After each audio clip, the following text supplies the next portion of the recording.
The Secretary of the U.S. Department of Health and Human Services, Secretary Becerra, has officially renewed the Public Health Emergency Declaration. He signed it on July 19th. It took effect July 20th, and it runs for an additional 90 days, which means the public health emergency is officially extended into the middle of October of 2021. This is the sixth time that this has been extended since the declaration first was ordered back in January of 2020. The declaration means that many changes continue, regulatory changes, program changes, and the way that some healthcare coverage programs are financed. The administration had already made clear that they expected the public health emergency to last for the duration of the calendar year. So this was a formality. Technically, this declaration has to be renewed every 90 days. The last time it was renewed was in April, which is what took us to the middle of July.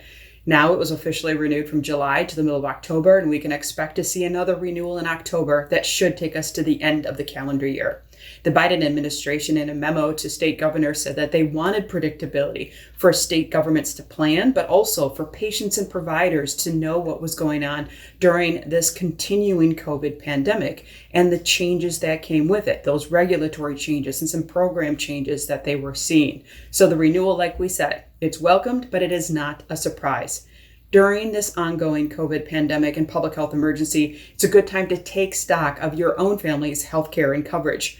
We still are in the middle of a unique enrollment opportunity on HealthCare.gov. It runs through August 15th for individuals to purchase private health insurance or switch the private insurance plan that they have. That, like we said, is only open until August 15th. Medicaid, however, is always open. If your family may be eligible for a Medicaid or Badger Care Plus program, we, in the description below, link to some resources of how to connect to that healthcare coverage for the first time as well.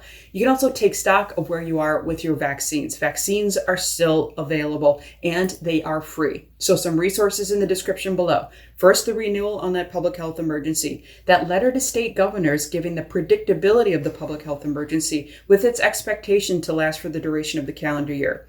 We also link to HealthCare.gov and some assisters to help you connect to private health insurance. In the state of Wisconsin, Wiscovered.com can be a resource to connect to an assister close to you to look at private health insurance coverage options, but maybe also see if you are eligible for Medicaid. Finally, we give you a link of how to find a vaccine close to you.